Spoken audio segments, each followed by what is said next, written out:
اجي کتونکو نن په ټوله دنیا کې چې څنګه تاسو ته معلومه ده چې د یومي مزدور عالمي ورځ ده او زب ټول سرکاري او پرایویټ چې دی هغوی چوټیانې کړي دي خو نن هم چې دی نو مزدوران چې دی هغه د خپل چوټۍ نه چې دی هغه وزګار نه دي ځکه چې د هغوی سره په کور کې د رزق درک نه لګي او که فرض که نن هغوی چوټي وکړي نو ماښام په کور کې داسې شته نو چې هغوی پرې ګزاره وکړي هغوی راودي دي دلته کې نن هم مزدوري کوي حالانکه چې نن پکار ده چې دوی چوټي کله وي ځکه چې دوی په نوم باندې نن هغه چوټي چې ده هغه مناویږي خو مزدور هغه شانتې مزدور دی او هغه شانتې خپل غریبوالی چې دی هغه سرته رسوي زه خدایم چې موږ غریبوالی دی خو زموږ کور د کرایې زموږ کور چې دی هغه 1500 روپۍ کرایه ده چې په دې بازار کې مزدوري وکړو یو خپل بچو له رزق هم یې سوال لږ کور کرایه مو ورکړو د بجلۍ بیل مو ورکړو او چې دغه نه نور زموږ صدقه نشته پوه شوې الله سره نور صدقه نشته لکه پوه شوې نو موږ خو مونږ ده او څه کاروبار نشته پوه شوې او چې دا نه کوو که نه نو څه کوو زموږ لپاره خو حکومت سره دغه نه یې کړی هېڅ دغه یې نه یې کړی که نه مثلا واړه واړه بچي دي پوه شوې چې وخت رزق پیدا کړو بس کور ته یوسو جی نن د څه ورځ ده نن د میلې تاسو ته پته شته چې نن کومه ورځ مناوی کېږي پاکستان من ته پته نشته من ته هېڅ پته نشته نن د مزدورانو عالمي ورځ ده تاسو چوټي ولې نه کوله نو موږ به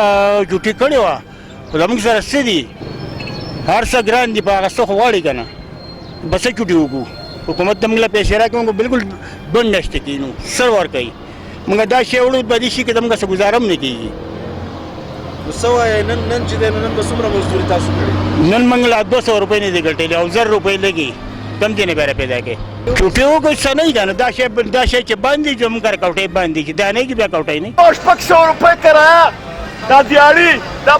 به دا مونږایي څوک راوړي دا خو روژه ده حقه روژه او را روانه ده او دا غریبانان خو تباه و برباد دي غریب تباه دی دا مهنګایي دا سیلاب را روان دی او وروره ورځ ته ورځ چې کوم دی نه شی ګرانېږي زمونږ بچي هلاک شو تعلیمونه زمونږ چې کوم دی نه ختم شو زمونږ هر څه تباه و برباد دي دا به موږ څه کوو اخره موږ له به په دې پاکستان کې بل یو سړی راځي موږ ویل لکه تبدیلي به راشي موږ بیډ له ووټ ورکړو موږ نواز شریف له ووټ ورکړی موږ بېنظیري له ورکړی موږ ملا له ورکړی هر سړي له موږ ووټ ورکړی او تباه برباد شو موږ دا ووټونه د خلکو له ورکړه او زموږ په ووټ باندې کامیاب شو لیکن موږ له هېڅ ونه کړه هېڅ ونه کړه نن 12مه ورځ د ډاکټرانو هړتال دی او ډاکټر چې کوم دی چې پرایویټ کار کوي او سرکاري کار دا خو دا خلک په دې کې چې کوم دی دې ډاکټرانو په کار و چې د الله د رضا لپاره خلکو له کار کولی کې د ګاډۍ مزدوري کوو په دې مزدوري کې زموږ ګزاره نه کېږي که موږ 500 400 وال یو هغه زموږ نه چې کوم ډاکټران وایي زموږ هېڅ ګزاره نه کېږي زموږ په دې غریبۍ کې هېڅ ګزاره نه کېږي دا څونه ګراني زور شوې ده دا چې کوم دی بالکل موږ خراب تراب شولو موږ له کورونه کرایه نه ورکوو د بجلۍ بیلونه ورکوو د کور چې کوم دی زموږ هېڅ حالات خرابونه شوي دي مزدوري د دې وجې کوو چې څوک بال بچم دی ډوډۍ غواړو خېټه غواړو غمخادي غواړو مړی ژوندی غواړو ډاکټر غواړو نو څه وکړو مزدور اصل کې د دې ملک اصلي وارث چې څوک دی هغې ته زما خپل ذاتي دغه دا دی چې مزدور دی هغه که د ګاډۍ مزدور دی هغه که د هوټل کار کوونکی دی هغه که د هر څه چې په اجرت کار کوي زما خیال دی مزدور کپنو کارخانو څونه چې څه ځایونه دي ورکشاپونو اما چې ژوند کې څونه تاسو وینئ دغه مزدور دی او زما په خیال باندې نن اصل کې دغه مزدور هغه دغه مزدور چې دی دا د ملک وارث دی زما په نظر باندې او دغه مزدور ورځ ده بدنصیبي دا ده چې دلته کې څنګه تاسو ته معلومه ده زمونږ دلته کې دغه کنسپټ بدلی بېشکه چې دا یو ښه خبره ده چې یوم مزدور په ورځ نن سرکاري چوټي ده خو زه د دې سره اتفاق نه لرم چوټي هغې خلکو له پکار ده چې کم خلک مزدوران دي